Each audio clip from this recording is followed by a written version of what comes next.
tokandela mboka na biso parce que le Congo est potentiellement riche. Potentiellement, c'est naturellement Congo est riche. Richesse ya Congo est la réserve mondiale à 60 milliards dans 2030. La France, la Belgique, par exemple que d'ici l'an 2030, d'abord, on a un problème, il y a réchauffement climatique. Or, pays le plus puissant dans le monde, c'est la République démocratique du Congo. Seul pays est entouré de Bibalébélé. À part Rwanda, rien que Maya Congo. 2030, 2035, donc il faut qu'on ait là-bas Congolais. Qu'est-ce qu'il faut faire pour créer tout moyen pour te Kabolambo Kawan? Or, Lumumba, Kasavubu, Baloba, Lumumba, Musée, Baloba n'a jamais trahi le Congo. Lumumba Baloba mon clair. L'histoire du Congo sera écrite par les Congolais. Le jour où le Congo prendra un responsable, président congolais, des pères et des mères, l'histoire du Congo ne sera pas parce que je vous dis, c'est vrai, Mobutu, 100% Mobutu, il n'était pas congolais de 100%. Mobutu, Azala congolais de 100%. Mobutu, Azala n'a pas la nationalité congolaise. Mobutu. Et aujourd'hui, quand Savubu est arrivé premier président de la République, bah, ça y est un coup d'État. En oubliette, l'unique et le seul président. Or, à Yéna Badiasa Kasavubu, il s'appelle Félix Antoine Tshisekedi Tshilombo. Mais si le col a histoire et les kaki. Comment ils ont bâti Lumumba. Lumumba qui est parce qu'il a défendu Kimboka. Et il était congolais de père et de mère. Le long Lumumba Kendaki. Kasavubu idem. Tshisekedi Balingi Bamekasi Bakite. Et Moussé comme soldat du peuple, Tobi Nenge Soukaki. Tout ceci parce qu'il a dit la guerre sera longue et populaire. Et puis c'est pas que le Rwanda, Akita, Amata, Soki Aza de près. Donc on le Rwanda dans la carte Afrique. Donc on se parce que Rwanda, Malupalaki Rwanda na Mounene. Tchangu Mobimba. Tchangu Mobimba. Peut-être que tu Tchangu, district à Tchangu. Peut-être que Mounene est à Rwanda. Et nous demandons à Kagame. Au Tchangu Sapino, pas peuple congolais. Peuple congolais sont monnaie à timide, comme s'ils ne parlaient pas. Sont des distractions Kabila a amené au Congo. Peuple congolais, c'est un peuple révolutionnaire. Parce que tu as une histoire, comment nous avons eu l'indépendance dans notre pays. Alors Kagame, on a aux enfants de Rwanda, on a le peuple Azan naïf. Le Congo n'est pas le Rwanda. Et le Congo n'est pas le Burundi. Le on a eu Simino. On a dit, franchement, il y a des victoires. Combien de terroristes tués dans l'Est? On a dit top Congo na tombe. Plus de 30 terroristes tués dans l'Est. Il y a un peu de Sioboy. Donc si nous sommes à Makambuya Adef Nalu. So de si mama Adef Nalu. Donc on a dit que Makambuya Rwanda. M23 coupe pas M23 et ça nango balinga bacha kasik moko boye. Papa so moye basa ile loko na bango o taki. Mais tu as vu bango boye. Dès que tu mets ta Adef Nalu. Tu as que des petits à petits jusqu'à tu vas atteindre Rwanda. Rwanda est tombé dans Bongo. Comment? Rwanda baza makasi na madé tsunami tabe. Rwanda ne pas baza na richesse. Mais aujourd'hui Rwanda perdu alors ba monopole na niveau Afrique. Aujourd'hui tu as mis na Uganda. Est-ce que tant Kabila Zalaki? Si tu fais comme ça na Uganda tu n'es pas on a procès. Tu as gagné Uganda avec 325 millions de dollars. Tu as la Fatima Bokoté. Kabila était ici 18 ans. Et l'autre à mon côté. Maintenant aujourd'hui avec Tshisekedi, comme nous avons un président congolais de père et de mère, français est gagné. Et comme on a des avoués,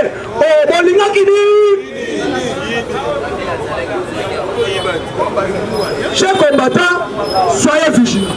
Restons mobilisés. Nous avons dit pasteur Ali Azali, à la paix, ça dit même 2 minutes, paix, ça va pas jouer.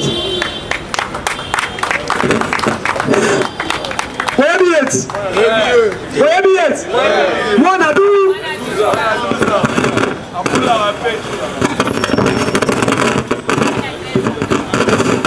Ok, merci président. Mbote, moi on a 12 ans. Peut-être la Fatima Boko. Na koloba mingi te na koloba muke. Période ya David na Saoul. Saoul esilaki ebandaki ya David. Mais Saoul alukaki David na nzela nyonso aboma ye akokaki te. Abongo te. Oyo ezali moment ya Fachibe na idepes.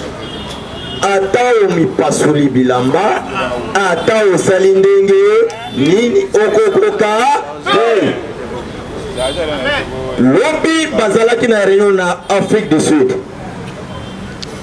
Bana bato bozomona oyo bazolala pongi te 3h du matin basi balamuki mpona koteya koloba sango ya mboka na biso. Oloba kala kiti ya présidence ou bien kiti ya président eza ya kipaster comment yo mokonzi na biso Félix ozwi kipaster olati François Beya oyo tolobango bandaka oh asa na expérience oh asa expérience ezalaka na mutu kaka ye moko wana lelo bazwi su mende batie porte-parole ya union sacré toloba soki omoni mwasi akimi mobali akei azongi aye kozwa eloko etika yo ndimi bosho bokobetela Fachi maboko toyebaki ndenge bazoya baza koya na ide na bango ya mabe okomona moto nazobela akimi akei libanda nsima oyoki akomi na Afrique du Sud bazalaki na Cape Town lelo bakozala na Durban wana ba diaspora ya Afrique du Sud balobi bakotikila bango ta nde babengi biso balobi botika distraction lelo soki Félix babenga na ye olingi bosuka wa IDPS viva oyaka na IDPS oyaka mpona mwana 12 ans soki mwana 12 ans nalongwe na IDPS ifo landanga yetikala na IDPS sunga nde IDPS bato wana balobi Félix aosala te me bango nde bakwese Félix mpo asala mosala te lelo François Beya bato wana nyonso azoimpose mokonzi tiaboyi mpo asala na Mobutu asala na Laurent nani na Kabila Kanambe toza koloba bato wana baza ba Rwanda bino bamiso bazoloba bino ba information mbozwaka wapi mais lelo ebimi polele te oyeba information mosusu ebimaka na basi mobali alali na mwasi na ye na ndako o mama bana tala sekre ebimaka te osali nini mwasi mpe akei mpa kamarade na ye mwasi alobi koluba te tala likambo eza boye ezali boye Fachi balandi na aéroport bayebisi kovoyage te bosi boyokaki yango na tango fort basali 8 minutes IDPS viva Fachi alobi nazo voyage il faut nazongisa brassard ya union africaine ntango akomi kuna singelelaka te esali nini kolala te zonga Fachi azalaki oblige ya kokende Cameroun kotala mpe match nzoka Moïse asi atikaki motamu akimi akeika Cameroun azozela motamu ekanganya IDPS viva yango ezali mboka na biso esalaka biso bamosusu mpasi komona endia azobeta yo komona oyosala mosala de 8h à 16h baposo $50 eza bien te endio ye nde baluba baloba endia awute mpaka bango na nzaka na makolo ozobenga ye patron ntango mokonzi alobi ganya oya lisusu ya maboko pamba nde mobulu ekoti ya mibale délégation bayaki misatu balobi élection na 2023 ezali te élection eza na 2026 bango balobi esili tokosala ndenge nini yo zosikoyo mbula oza nango lokola mwana 12 ans ntango akosala oyo abakisi oyo nde pesi mobulu boyokaki fayulu akendaki na Équateur kosala meeting na ye eske boyoki yango oyo epeze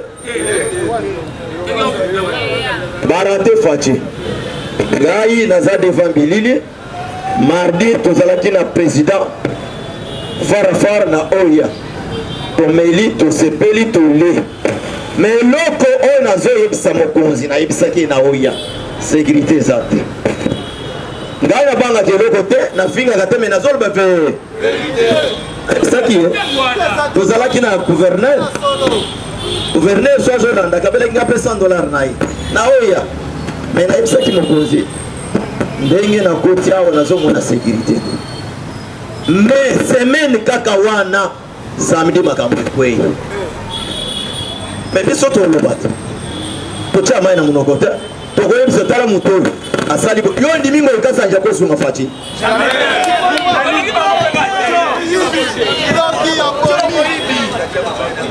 namoni bato mosusu bato marke bato singa 2 minutes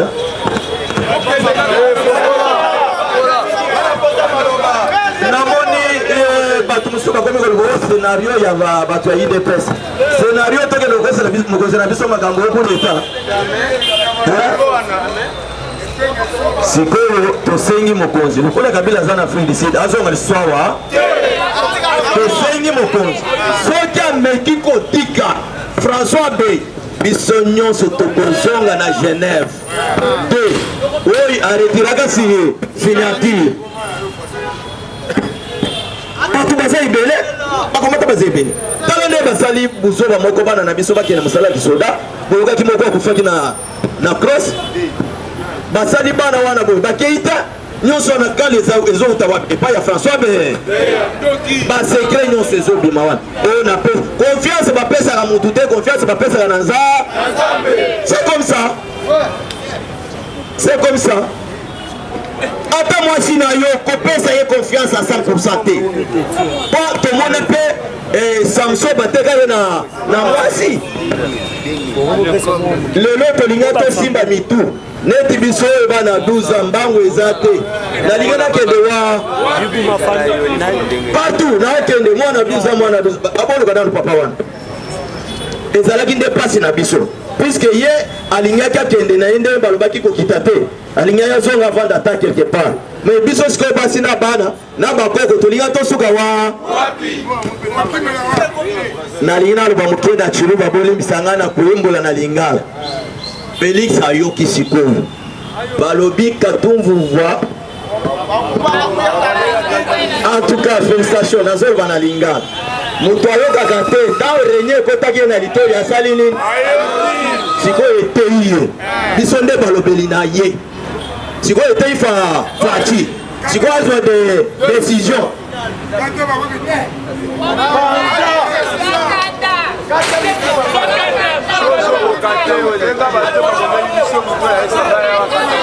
yo ozomona kabila lukula ndeko na yo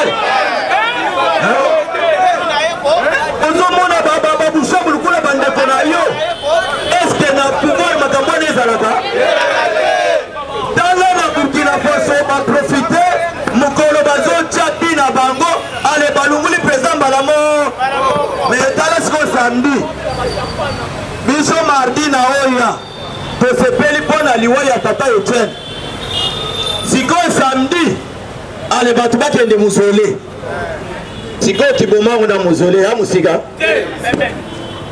edepese viva so bolingi na oya lobi naza na passage asuki awa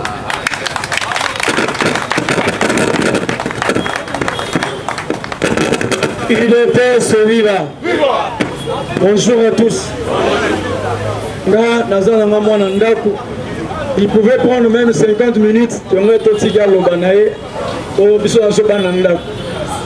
Car yemo lokola pa ko mukolo mwana koli mais pe meza ya mukuse parce que babilora ba footing.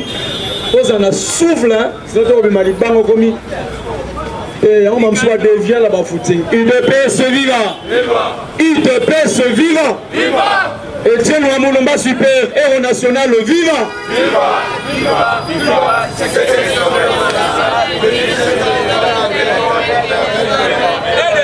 J'aimerais répondre à quelqu'un qui est passé ici dans le code d'information.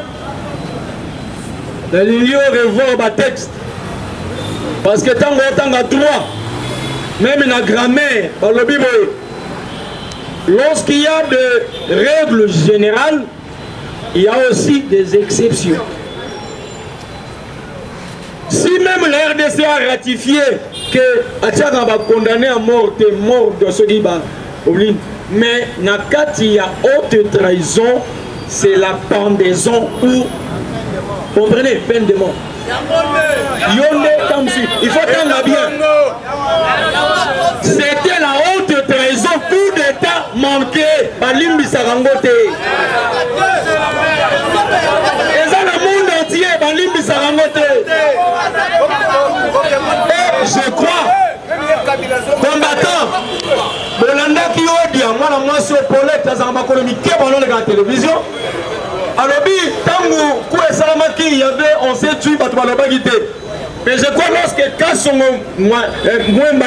la télévision, nous avons trouvé des indices sérieux.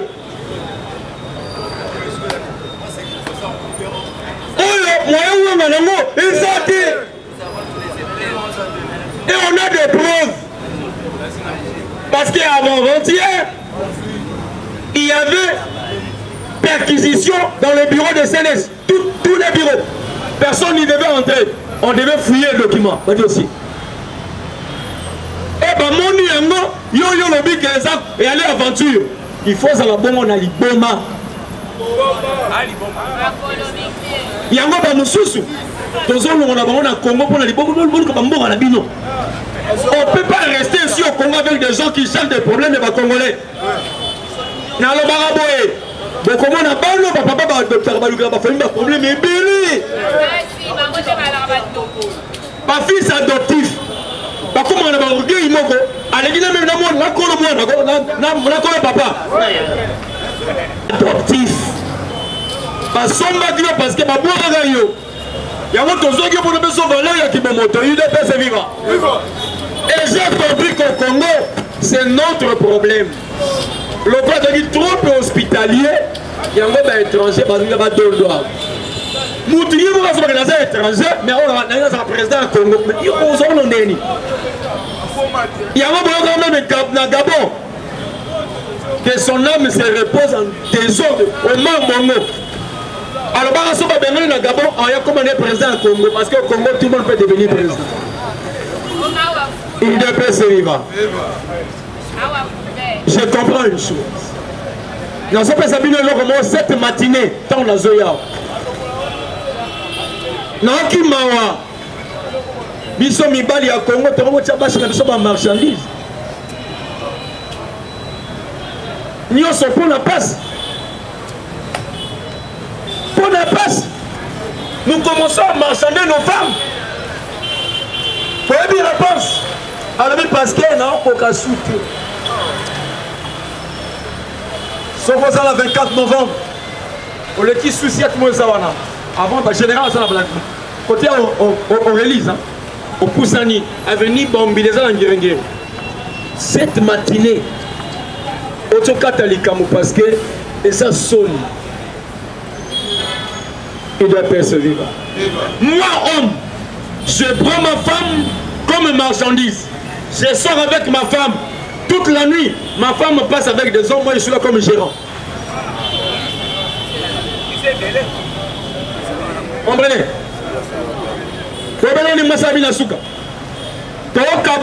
Mais avant de Kabwana, il y a un bon oh là là, oh. Que les maris aussi payent comme les autres pays.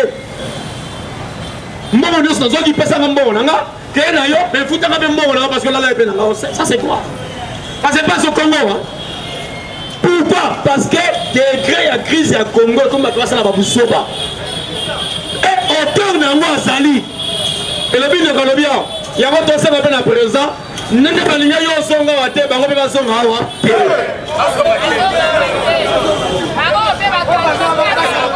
et Azali Banda, Sougara Kuna.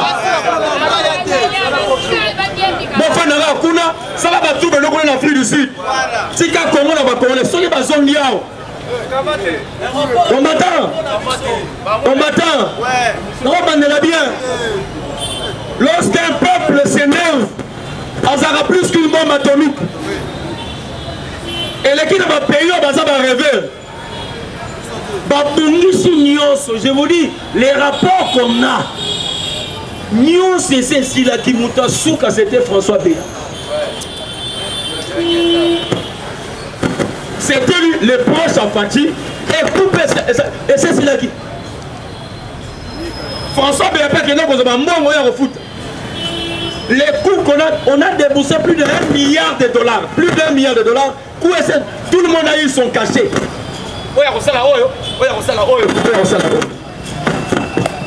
Ce que Moutosali Bongo, tu es dans Congo, tu habites et un montage.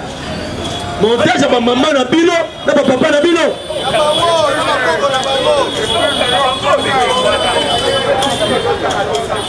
Quand vous avez vu ma preuve, je vous ai dit hier, Christian, mais ils ont fait ça Christian ordre. Christian a beau habiter, ils ont fait ça ordre. Après le but, ce que les gens disent, c'est par écrit. Mais moi, je vous dis, ça la cour. Non, François Béa a cela qui fait document pour mettre Félix à recevoir à péter. Des ressources que nous avons dit, ça l'a écrit. Et puis que sous la langue, parce que écrit le peu de a commis, il a donné ordre, intimé ordre que Christian a retiré Bachi Katana aéroport Yanji. Christian Bengi conseiller comme étant juriste. Alors il n'a pas droit. Parce que Marambo Samina espace il y a 1 heure. Béa appelle Fati. Fati appelle celui qui le veut le saisir. Au même moment, François Béa soit un Christian. Nous basili cité Kosola parce qu'il fallait ensemble dans l'autre. Kabila appelle Christian. Comment est-ce que tu résistes dans l'ordre de François Béa? Christian peut répondre derrière. Moi, je n'ai qu'un seul maître à suivre. Il y a au Congo qu'un seul président qui s'appelle Félix Antoine Tshisekedi. Tu serais d'accord, tu m'envoies au téléphone. Dès Christian Béni peut partir. Fati peut répondre, je suis déjà au courant. UDPS c'est vivre. Chaque combattant, Rolandi a raison. Or que déjà François Mambabana qu'on surveillait depuis la Mossad Nassia. Parce que la carte de drone de surveillance. Par remonter filière à Bandao depuis Fati devait être éliminé en 2019. Mais pendant que tu as ce qui va l'ongolier, Nanya Kokota Wana. N'a qui se voit bien, les Kamouya coup d'état, et moi aussi, parce que nous sommes quoi. Non! Un coup d'état, ils ont un système nango. Pas dire la texte, c'est nyoso. Coup d'état, celui qui devait d'abord jouer l'intérim, c'est Bahati Lukwebo. Selon les textes, Bahati Lukwebo devait entrer comme étant celui qui joue l'intérim et à présent de la République, parce que ça a été. Autant, en cas de mort, en cas de le président du Sénat prend l'intérim. Mais il y avait aussi un autre jeu. Le coup là, il y a Kokoufa. Il dépasse plus comme Bima. Mais on doit vous apaiser parce que quelqu'un dépasse un dans la je vous informe. Je vous informe. Les rapports, il y a Mouta Est. Attends, il y a 3 noms. Premier, Kabila. Deuxième, François Béa. Troisième, Jean-Marc Kabou. Parce qu'il va financier. Et lui était préparé par la France.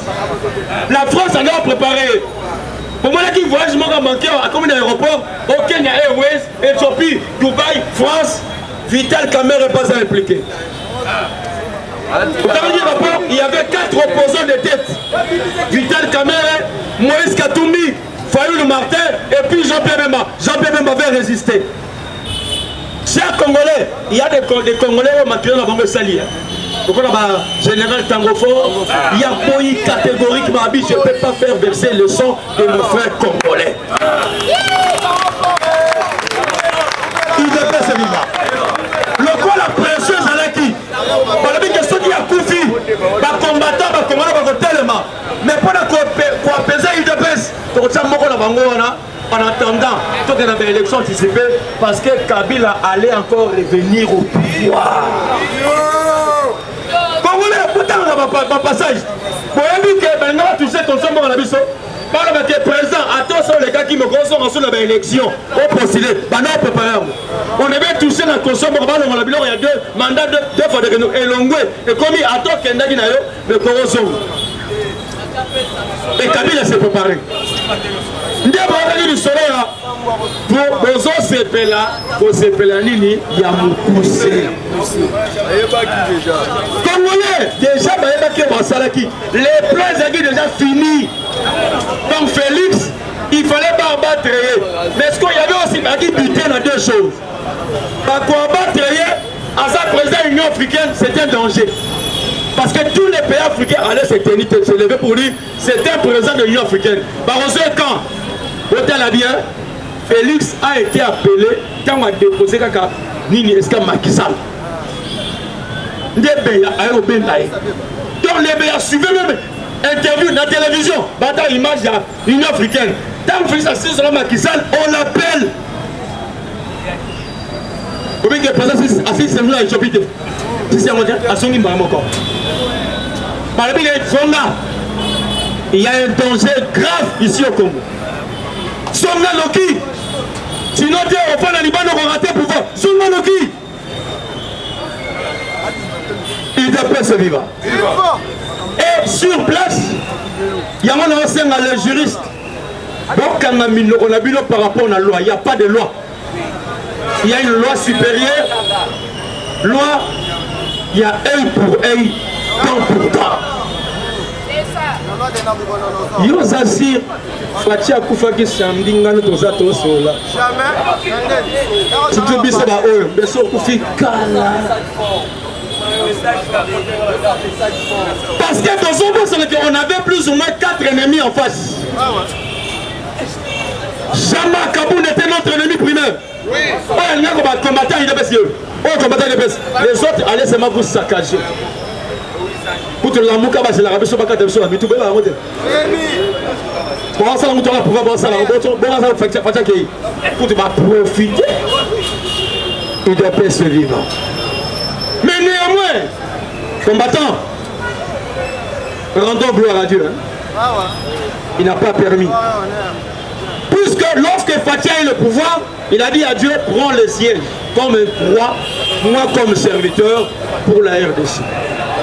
Mais ma belle Zawad, ce que nous avons fait, ma belle aussi, matin, vous pouvez le dire, quand vous Fatia a eu le pouvoir, alors vous voyez, autant à livre Ézéchiel, même là Jérémie, à la Bible, Dieu, je demande pardon pour tous mes prédécesseurs. Qui sont ses prédécesseurs? Joseph Kassaboubou, Joseph Mobutu, Laurent Désiré, Kabila Kabila. Asengela Kabila, pardon, et pas Nzambé. L'imisa ma prédécesseur, moi aussi, pardonne-moi. Et pardonne la RDC tout entière. Asengela il a un ennemi, pardon. Yozo Nzambé Soba. Il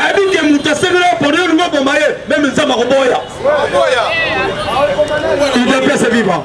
Ça va éliminer. Mais, combattant, une chose. Parce que, Zongo à la légère, hein, on a pu comprendre maintenant que tout le monde était impliqué. Ngobila, impliqué. Passongo, impliqué. Lorsqu'on fait un coup d'état, les messieurs de la ville ont été informés. Le gouverneur a été informé, même les commandants de la ville. À côté de la ville, on va policier pour voir ça va marcher. Il devait avoir des crépitements, il va avoir sommation. Si on ne peut pas attendre, parce que on va contrôle. On va commencer à place, à point chaud, à point stratégique. Déjà RTNC, par contre, ça va bien RTNC. Na cassette là, on va publier. Aéroport, va bien le Bachikata, on va faire. Kanchach, déjà qui a envahi, il y a eu des morts à Kanchach. Bah Salibiso, na Kinshasa, na Katanga, même au Katanga, il y avait des zones à Katanga, les mêmes. Donc les deux grandes villes, les bougées, allez, Kabila a fait Félix Libanda, Bango Bazilini, fini. Bon, c'est l'attention, lorsqu'il y a un coup dans une autre télévision, dans un aéroport, parce qu'un aéroport est lié à ravitaillement. Eh bien, Kalimilo, Kanchach, ils ont dit place à logistique, il y a nos armes qui sont là-bas. Yo Bimab. UDPS est vivant. Et il y a un combat où Ngobila fait le chouchou à Félix, c'est du mensonge, un menteur, c'est un hypocrite. Même le Ngobila désire que Félix s'en aille. Combattant, même il casse son repas Kende. C'est un traître.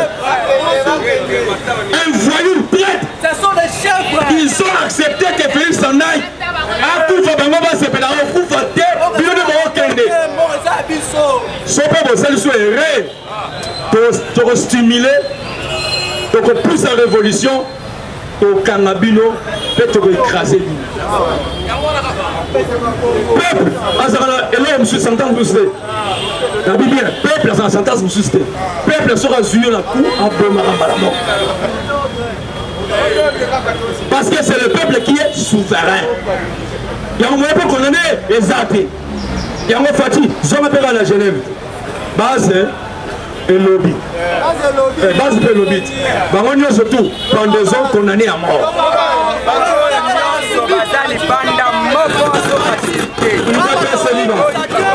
Il n'y a aucune autre loi. Il n'y a pas de loi de pardon. J'aimerais recommencer pour que les gens sachent. La Bible est bien. La Bible est bien. La Bible est claire. Dieu est miséricordieux, mais il y a des choses que Dieu ne pardonne pas. Zambe attend Moïse à Sénataire pardon, mais à l'obabo, tous ceux qui ont péché contre lui n'entreront pas la vie de Kanaba Kota Pété, sauf Josué et Caleb. Tous à exterminer dans le désert, na bitumatu pour manine, batu kakaye, alors baki batcheki même na kingo na bango metia mabe. J'ai dit, je vous remercie. Bonne journée. Pas de pardon à cet homme-là. Pas de pardon, pas de pardon, pas de pardon. Nous sommes derrière toi, président. On a besoin de vous. Tous ces gens-là. Tous ces gens-là. Nous sommes tous derrière vous.